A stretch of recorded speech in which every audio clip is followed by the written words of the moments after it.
اعوذ باللہ من الشیطان الرجیم بسم اللہ الرحمن الرحیم الحمدللہ رب العالمین الصلاۃ والسلام علی اشرف الانبیاء والمرسلین وعلی آلہ الطیبین الطاہرین المعصومین المظلومین اما بعد.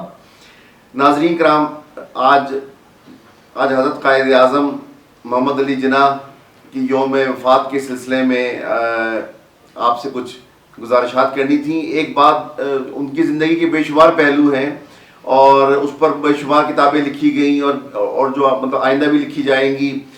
ان کی سوانح حیات بھی لکھی گئی، کئی لکھی گئیں، ایک نہیں، ملک سے باہر بھی اور ملک میں بھی، اور انشاءاللہ آئندہ بھی لکھی جائیں گی. ایک پہلو جو ان کی وفات کے وقت اور ان کی زندگی میں بالکل واضح تھا، اب وقت گزرنے کے ساتھ ساتھ اب اس کے اوپر تھوڑی سی گرد پڑ رہی ہے یا اس کو کچھ آوازیں ایسی اٹھنے لگی ہیں کہ جو کہ ان کی زندگی کے اس پہلو کو ڈینائی کر رہے ہیں. یعنی میری مراد ہے کہ قائد اعظم محمد علی جناح، پہلے ان کی زندگی میں یہ بات کنفرم تھی کہ وہ ایک شیعہ مسلمان ہیں، ان کی وفات کے بعد یہ بات کنفرم تھی کہ وہ ایک شیعہ مسلمان ہیں. لیکن آج 74 سال گزرنے کے بعد ایسی آوازیں اٹھ رہی ہیں اور بیچ میں بھی اٹھتی رہی ہیں، جس سے کہ لوگوں نے یہ کہا کہ اس بات کو، اس حقیقت کو ڈینائی کیا. ان میں بہت سے لوگ ہیں جن کی بات کا اتنا وزن نہیں ہے، لیکن ان میں ایک شخصیت، ابھی ریسنٹلی میں ایک جو حوالہ دوں گا، ایک انتہائی معتبر شخصیت کا، انجینئر محمد علی مرزا صاحب. میں خود بھی ان کا فین ہوں، ان کا بہت احترام کرتا ہوں. ان کی بڑی ریسرچ ہے، ایک بہت بڑے اسلامک اسکالر ہیں اور بہت سے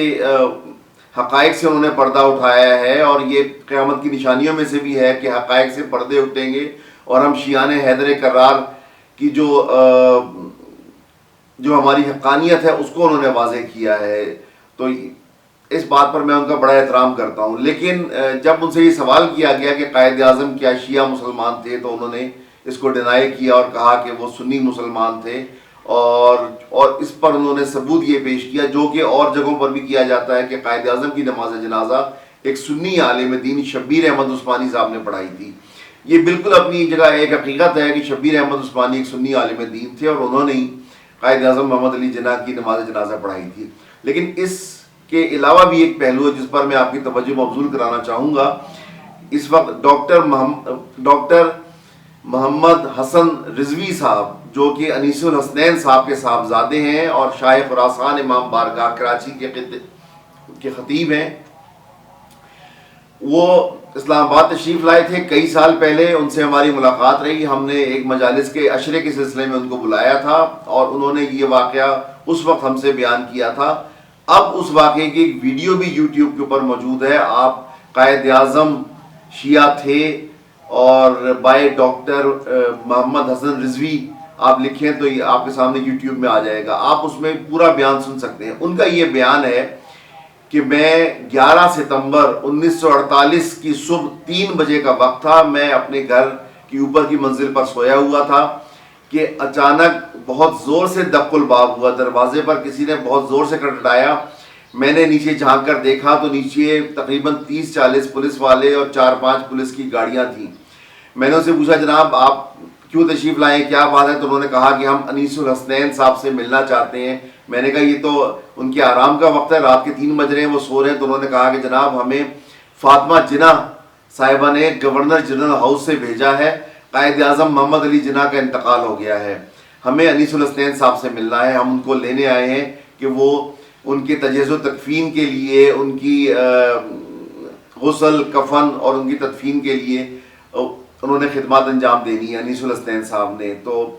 ڈاکٹر محمد حسن فرماتے ہیں کہ میں اس وقت 10 سال کا تھا. میں نے اپنے والد صاحب کو جا کر جگایا.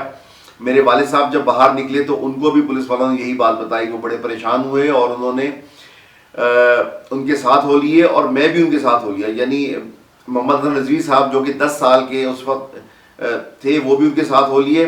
وہ کہنے لگے کہ سب سے پہلے میرے والد انیس الحسنین صاحب کھارا در امام بارگاہ تشریف لے گئے، کھارا در گئے اور کھارا در سے انہوں نے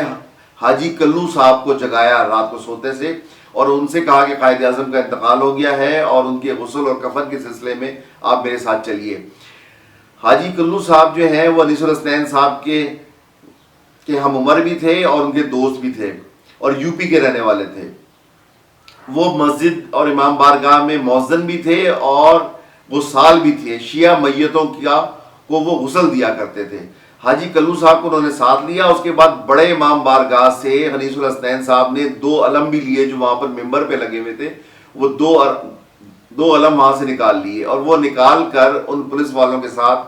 گورنر جنرل ہاؤس پہنچے۔ جب گورنر جنرل ہاؤس پہنچے تو وہاں پر انہوں نے خدمات انجام دینے شروع کی۔ حاجی کلو نے قائد اعظم محمد علی جناح کی میت کو محترمہ فاطمہ جناح کے حکم سے غسل دینا شروع کیا اور کفن اور یہ سارا پروسیس شروع ہوا۔ اتنے میں ایک مولانا بدایونی صاحب تھے، اس زمانے میں ایک بہت بڑے سنی عالم دین تھے، وہ وہاں پہنچ گئے، ان کو اطلاع ہو گئی تھی۔ انہوں نے آ کر ہاشم رضا صاحب جو اس زمانے میں کمشنر کراچی تھے، تو ہاشم رضا صاحب سے آ کر کہا کہ یہ سارا کام تو ہم نے کرنا ہے، ہم اہل سنت کے طریقے پر یہ سارا کام کرنا چاہتے ہیں، قائد اعظم کی جو غسل ہے اور ان کا جو کفن ہے ہم دینا چاہتے ہیں۔ تو ہاشم رضا صاحب نے کہا کہ جناب بات یہ ہے کہ محترمہ فاطمہ جناح کے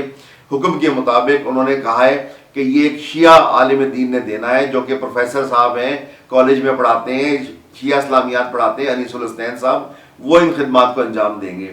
بدایونی صاحب ظاہر ہے کہ چونکہ محترمہ فاطمہ جناح نے فرمایا تھا اور ہاشم رضا صاحب اس وقت کمشنر کراچی تھے، تو ظاہر ہے کہ وہ اس سے زیادہ اپنی بات نہیں کر سکے اور یہ تمام پروسیس جاری رہا۔ جب صبح ہوئی تو قائد اعظم کو کفن پہنایا جا چکا تھا اور گورنر جنرل ہاؤس کے لان میں بہت سے لوگ جمع ہو گئے تھے، وہاں پر بہت سے وی آئی پیز بھی جمع تھے، بہت سے ممالک کے سفراء ایمبیسڈرز وہاں موجود تھے، وزراء موجود تھے، اور وہاں پر خاص طور پر لیاقت علی خان، سردار عبد الرب نشتر اور خواجہ ناظم الدین بھی موجود تھے۔ ان کی موجودگی میں قبلہ انیس الحسنین نقوی صاحب نے گورنر جنرل ہاؤس کے لان میں 1000 افراد کی موجودگی میں وہاں پر انہوں نے نماز جنازہ پڑھائی اور 1000 افراد نے ان کے پیچھے نماز جنازہ پڑھی۔ اس کے سب لوگ گواہ ہیں۔ جناب ابو الحسن اصفہانی صاحب نے بھی اپنی کتاب میں لکھا ہے، انوار قم رسالہ جو کتاب ہے اس میں بھی اس بات کا ذکر ہے، انیس الحسنین صاحب کی زبانی یہ پورا واقعہ وہاں اس میں درج ہے۔ اور انیس الحسنین صاحب جو بڑے امام بارگاہ سے مولا غازی عباس علیہ السلام کے جو 2 علم لائے تھے وہ بھی انہوں نے قائد اعظم کے تابوت کے ساتھ باندھ دیے۔ قائد اعظم کے تابوت کی آپ جہاں پر بھی فوٹو دیکھیں گے آپ مولا غازی عباس علیہ السلام کا علم اس کے ساتھ ضرور دیکھیں گے۔ اس کے بعد جنازہ وہاں سے روانہ ہوا اور اس کے بعد باغ جناح میں جہاں پر اب قائد اعظم کا مزار ہے وہاں پر قائد اعظم کی تدفین شروع ہوئی۔ اس جگہ کو کمشنر کراچی ہاشم رضا صاحب نے اس جگہ کا انتخاب کیا تھا، اور وہاں پر جب تدفین ہوئی تو وہاں پر شبیر احمد عثمانی صاحب نے دوسری نماز جنازہ، پھر عرض کروں گا دوسری نماز جنازہ وہاں پر ہزاروں بلکہ لاکھوں افراد کی موجودگی میں پڑھائی شبیر احمد عثمانی صاحب نے۔ جب وہ نماز جنازہ پڑھا چکے تو اس کے بعد تلقین کا مرحلہ آیا۔ تلقین صرف شیعہ حیدر کرار میں ہوتی، صرف شیعہ مسلک میں تلقین ہوتی ہے۔ تلقین کا مطلب یہ ہے کہ جب میت کو قبر میں لٹا دیا جاتا ہے تو کوئی جوان میت کے لیے اس قبر میں اترتا ہے اور ایک عالم دین تلقین پڑھتا ہے، یعنی وہ یہ اس میت کو بتاتا ہے کہ اب جب ہم اس قبر کو بند کر دیں گے تو تمہارے پاس منکر نکیر آئیں گے، وہ تم سے سوالات کریں گے کہ تمہارا رب کون ہے، تمہارا نبی کون ہے، تمہارا امام کون ہے وغیرہ، تو تم نے اس کا یہ جواب دینا ہے۔ اور اس میت کا باقاعدہ نام لیا جاتا ہے، اور جب اس میت کا نام لیا جاتا ہے تو اس میت کا شانہ ہلایا جاتا ہے۔ تو جناب انیس الحسنین نقوی صاحب وہ تلقین پڑھتے رہے، اور جب انیس الحسنین نقوی صاحب جب قائد اعظم محمد علی جناح کا نام لیتے رہے، حاجی کلو قائد اعظم کا شانہ ہلاتے رہے۔ بالکل یہ شیعہ مسلک کے مطابق انہوں نے کیا، اور اس کے بعد پھر قائد اعظم کی تدفین کر دی گئی۔ اور اس وقت تمام لوگ جو وہاں پر موجود تھے وہ اس بات کے گواہ ہیں۔ گورنر جنرل ہاؤس میں جو نماز جنازہ پڑھائی گئی، ڈاکٹر محمد حسن رضوی صاحب فرماتے ہیں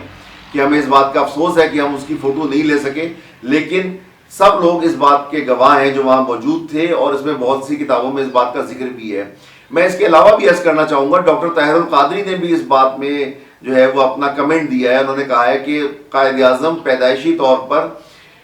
اسماعیلی مسلک سے تعلق رکھتے تھے، اور اس بات پر بھی بہت سے لوگ اس بات پہ بھی متفق ہیں کہ اسماعیلی مسلک سے قائد اعظم کا تعلق تھا، اور بعد ازاں 1913 میں قائد اعظم نے شیعہ اثنا عشری مسلک اختیار کیا۔ اسماعیلی کمیونٹی جو ہے وہ شش امامی کہلاتی ہے، یعنی 6 اماموں کو مانتے ہیں, بعد میں ان کے اپنے امام جو ہیں وہ شروع ہو جاتے ہیں. اسماعیلیوں سے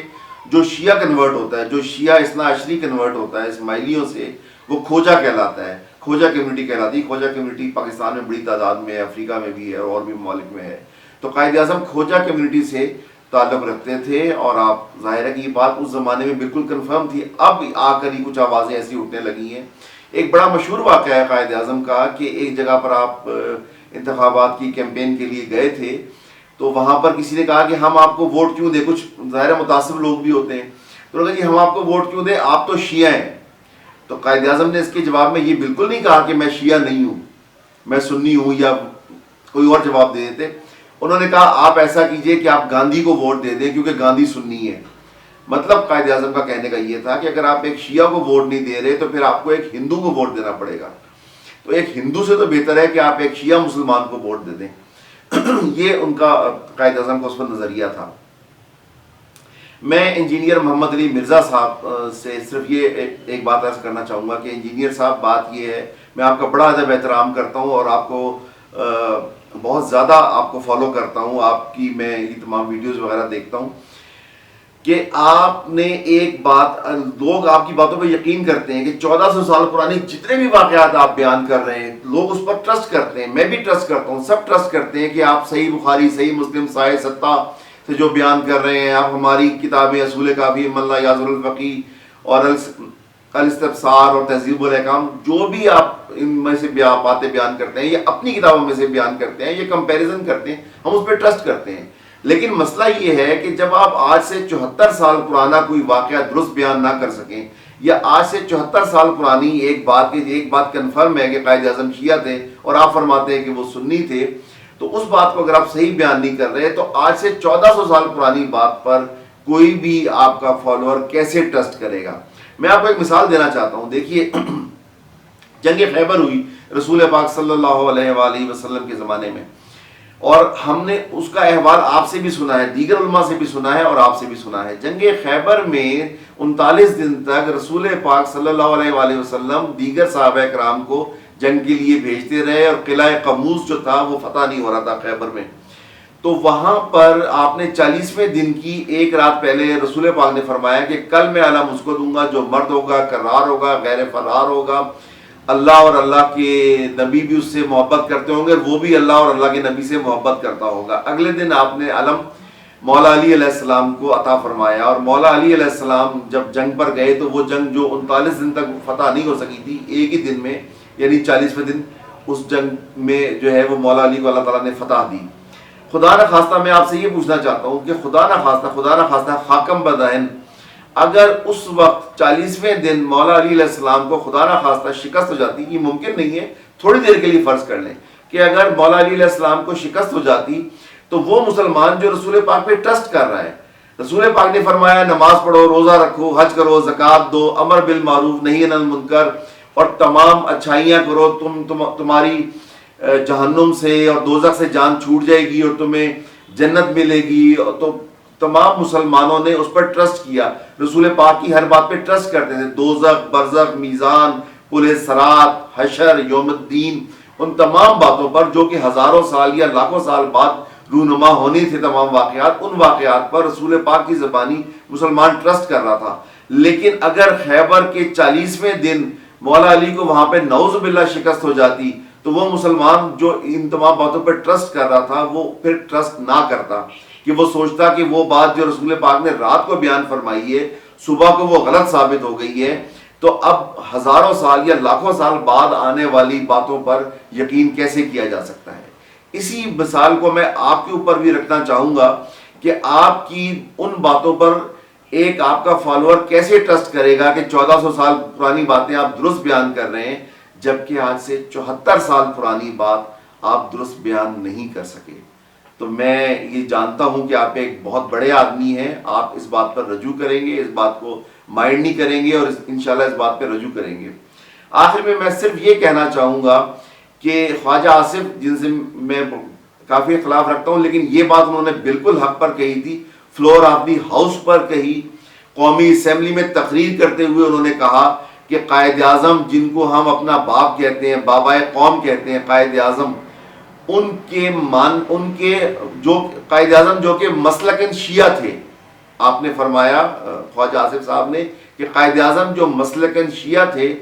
ہم نے ان کے ہم مسلک لوگوں کا یعنی شیعہ لوگوں کا جو ہم نے پاکستان میں حال کیا، اگر قائد اعظم زندہ ہوتے تو نہ جانے ہم ان کا کیا حال کرتے۔ مجھے سمجھ میں صرف بات یہ آتی ہے کہ قائد اعظم کو زبردستی سنی بنانے کی وجہ، ہم بھی کوئی زبردستی شیعہ نہیں بنانا چاہتے، اگر ہم نے بنانا ہی ہوتا تو ہم علامہ اقبال کو شیعہ بنا دیتے، جبکہ علامہ اقبال کے بے شمار شعر اس بات پہ دلالت کرتے ہیں، شیعہ مسلک کی جو ہے وہ شیعہ مسلک کو وہ سیکنڈ کرتے ہیں۔ بہت سے اشعار ہیں، مثلاً کثیرہ میسر نشودی سعادت بکعبہ ولادت و مسجد شہادت۔ اس کے علاوہ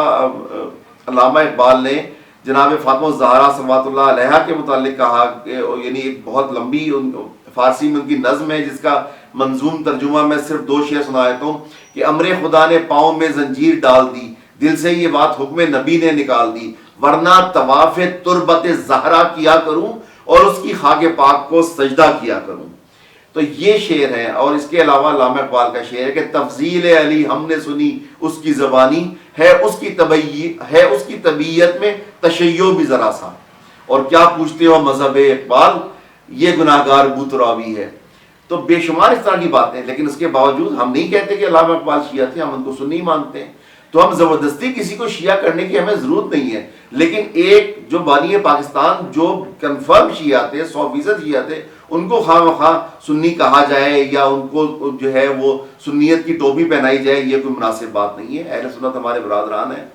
لیکن مجھے ایسا لگتا ہے کہ یہ ساری کیمپین اس لیے چلائی جا رہی ہے کہ وہ لوگ جو کہ شیعان حیدر کرار کو نعوذ باللہ کافر کہتے ہیں،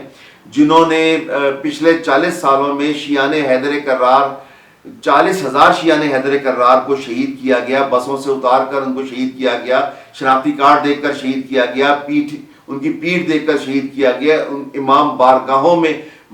مجالس کے دوران دھماکے کیے گئے، مساجد میں نمازوں کے دوران دھماکے کیے گئے، مجالس میں دھماکے کیے گئے، مختلف جو حملے تھے ان کا الزام شیعوں پر لگایا گیا۔ راجہ بازار کا واقعہ آپ کے سامنے ہے، ایک سنی مسجد میں حملہ کیا گیا، شیعوں پہ الزام لگایا گیا، بعد میں ISPR نے اس بات کو کنفرم کیا کہ وہ شیعہ نہیں تھے۔ کہنے کا مطلب یہ ہے کہ وہ یہ سوچتے ہوں گے کہ جن کو ہم اتنا برا بھلا کہہ رہے ہیں اور جن کو ہم نے اتنی بے دردی سے جان سے مار دیا، ہم کیسے مان لیں کہ ان کا ہم مسلک نہیں، ایک ان کے ہم مسلک قائد اعظم محمد علی جناح ایک شیعہ شخصیت نے یہ ملک بنایا تھا۔ تو ایک شیعہ شخصیت کے بنائے ہوئے ملک میں جب یہ حال کیا گیا تو اگر قائد اعظم زندہ ہوتے تو ان کا پھر یہ لوگ کیا حال کرتے۔ خواجہ آصف نے بالکل درست فرمایا۔ میں امید کرتا ہوں کہ انجینئر محمد علی مرزا صاحب اس بات سے رجوع کریں گے، اپنی ویڈیو جاری کریں گے اور جو حقائق ہیں ان سے پردہ اٹھائیں گے۔ اور میں پھر اپنی ایک بات کو دہراؤں گا کہ انجینئر محمد علی مرزا صاحب، جب آپ آج سے 74 سال پرانی بات درست نہیں فرما سکتے تو آج سے 1400 سال پرانی بات پر آپ کا فالوور کیسے ٹرسٹ کرے گا؟ یہ میرا ایک بہت بڑا سوال آپ کے سامنے چھوڑ کر جا رہا ہوں۔ وما علینا الا البلاغ، والسلام علیکم ورحمۃ اللہ وبرکاتہ۔